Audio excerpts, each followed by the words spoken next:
Hey guys, welcome back to my channel. So I got a request to do a video about nasal tube placement. I know when I was facing the fact that I was going to have a nasal feeding tube, I started research about how is it placed? Is it placed in the ER? Is it placed at bedside when admitted? Is it placed down in radiology? Who is it placed by? A nurse, a doctor, a tech? Am I put to sleep for it? Am I given numbing medication? Does it hurt? And how long does it take?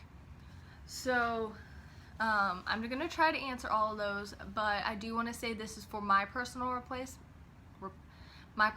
placement. I do know that for each hospital it is different. This is I know it's different outside of the United States versus inside the United States. So yeah, okay. So my story is that I got admitted for a 8-day hospital stay. I have an NJ tube, which goes to my jejunum, instead of an NG tube, which only goes to your stomach. I know a lot of NG tubes are placed at bedside by a nurse. I know I've heard some people get numbing medicine for it, some people don't. I've heard you can ask for lidocaine jelly if they aren't planning on giving you numbing medication. I definitely suggest, if they aren't planning on giving you any numbing medication, ask for it. Just flat out ask for it. And again, that's lidocaine jelly. For me, my hospital was actually very confused about who's going to place it. Is it radiology? Is it internal medicine? Is it fluoroscopy? It actually ended up being fluoroscopy, and I got taken down on my bed. They give you that protective stuff, to protect your eggs from the radiation, because it's kind of like an x-ray, but they can just see everything. It's live, so they can see where the tube is, how they need to twist it. So for me, they had me roll over on my side and tuck my head down. They shot some lidocaine jelly in my nose and in my mouth and had me snort it up and swallow it so it got all numb. And then they worked, the tube had a guiding wire in it. So what they did was they got it up down my nose, and they guided it down my throat pretty quickly. I did gag a lot, but it wasn't too horrible. I do have a very bad gag reflex, so I was really surprised it wasn't as bad as I honestly thought it would be. I've heard horror stories about people throwing it up immediately, or there being a bunch of blood, or horrible nosebleeds.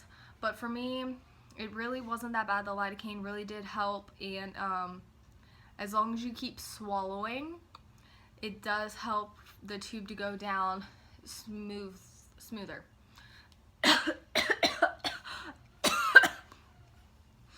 As you can see, I do still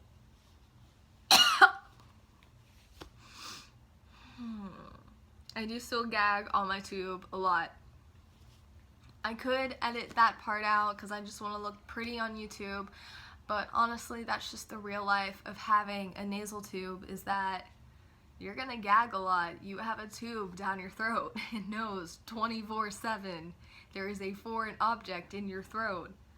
You're gonna gag. So they guided it down, they got it in my stomach, and then I twisted back onto my back, and they could keep pushing it down and twisting it into my jejunum.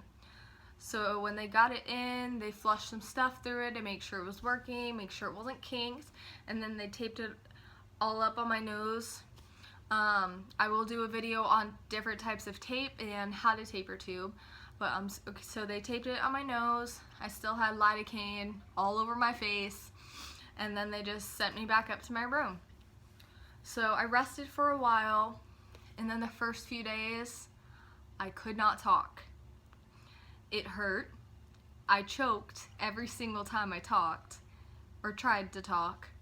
And I mean, when I first got it, like the first hour, I was like, alright, cool, this is great, I don't feel anything. Then the lidocaine wore off, and I was like, oh, not so great. But yeah, I got used to it. I really did. A lot of people have it taken out right away or a few days later because it's just too much pain. I honestly stuck through the pain and I was like, you know what? You need this. You're down to 88 pounds. You haven't eaten in a month. You need this. So you're going to have to suck it up and go with the pain. So after probably about 3 days, it got to the point where I could talk some. For the 3 days I couldn't talk, I used my smartphone, wrote down what I wanted to say, or I made signs with my hands. So that's about placement. I've had many ER trips since then to go back to fluoroscopy to have it unclogged. I did, when I first initially got this place, I had a much skinnier tube, but it kept getting clogged like every single day, and I think one time I was in the ER 3 times in 1 week. So they finally said, this girl needs a bigger tube. So this tube is actually about 3 times the size of my initial tube. So I'm going to tell you how they did the replacement. For replacement, they wanted to use the same nostril. So with my skinny tube in, they used it as a guide instead of having the wire in the in this new tube. So